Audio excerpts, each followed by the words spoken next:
अरे हमें रोकेगा कौन, हम हैं टेस्ट क्रिकेट के नए डॉन। छोटा कद देख के सब हल्के में ले रहे थे, लेकिन इस 4.5 फुट के बबूमा ने 6.5 फुट के गेंदबाजों की भी धरती में नाक रगड़वा दी और इतिहास में पहली बार अपनी कप्तानी में दक्षिण अफ्रीका किसी बड़े टूर्नामेंट के फाइनल में जितवा दी। अरे वाह भाई वाह एडम मार्करम, हमारे साथ साथ पूरी दुनिया ने देखा तुम्हारा भी पराक्रम। क्या गजब की पारी खेली तुमने, अकेले के दम पे पूरी कंगारू पलटन पे ली। जिस पिच पर तगड़े से तगड़े बल्लेबाज को 2.5 का आंकड़ा छूना मुश्किल हो रखा था, तुमने उसी पिच पर शतक ठोक दिया। एडम मार्करम भाई, तुम्हारी इस दमदार पारी ने दक्षिण अफ्रीका को तो WTC का फाइनल जितवा ही दिया, साथ में इस बबूमा का नाम भी इतिहास के सुनहरे अक्षरों में लिख दिया। अरे कप्तान साहब, ये तो होना ही था। जब तुम टीम को अकेले के दम पे फाइनल तक ला सकते हो, फिर फाइनल में खूंटा गाड़ के टीम को जितवाने का कुछ हमारा भी फर्ज बनता था, और उस फर्ज को हमने बखूबी निभाया। जो आज तक कोई ना कर सका था वो हम दोनों ने करके दिखाया। माना कि हमने शतक ठोक के टीम को जितवाया है, लेकिन कम वो तुम्हारी 66 रन की पारी भी नहीं थी। हम दोनों की उस साझेदारी ने ही कंगारुओं का हौसला तोड़ा है और इनके जबड़े से जीत छीनी है, वरना रहा इतनी आसान नहीं थी जितनी आसानी से हम जीत गए। अरे मार्करम भाई, बिल्कुल ठीक कह रहे हो। कुछ हम दोनों ने जोर लगाया, कुछ दुनिया की दुआओं ने काम किया, जिसका नतीजा ये हुआ इस WTC के फाइनल में कंगारुओं को हरा के हमने ये अपने नाम किया। दुनिया के हर कोने से बच्चे से लेके बूढ़े तक हर कोई दक्षिण अफ्रीका को जीतता देखना चाह रहा था। खासकर हिंदुस्तानी तो हमारे लिए बिल्कुल हाथ जोड़े बैठे थे। लो भाई रोहित शर्मा, अब तो मिल गई होगी तुम्हारे कलेजे को भी ठंडक।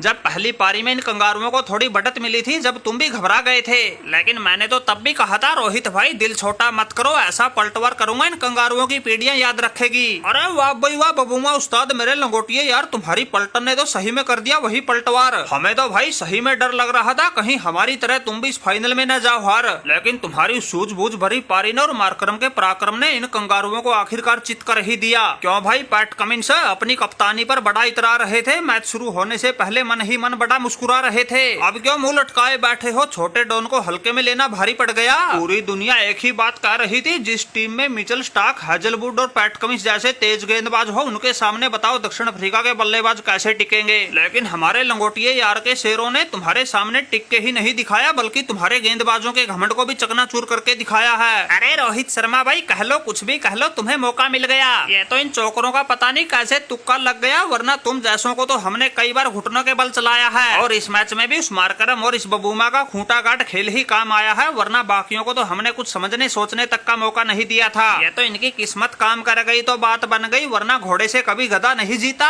अरे ओ कंगारू, जुबान संभाल के बात कर, लगता है तुम्हें पता नहीं, जब गधे की लात चलती है तो अच्छे अच्छे घोड़ों के भी घुटने धरती में टिक जाते हैं। आज के समय बबूमा बदमाश से पंगा लेने की किसी की औकात ना है, और जो हमसे टकराता है वही मुंह की खाता है। माना कि तुम्हारी कप्तानी में ऑस्ट्रेलिया कोई भी फाइनल आसानी से नहीं हारती, लेकिन हम भी टेस्ट क्रिकेट के बेताज बादशाह हैं। हमारी कप्तानी में हमारी टीम भी नहीं हारती, और वो आज हमने साबित करके भी दिखा दिया। जो अपने आप को बड़ा सिकंदर समझ रहे थे, उनको औंधे मुंह गिरा दिया।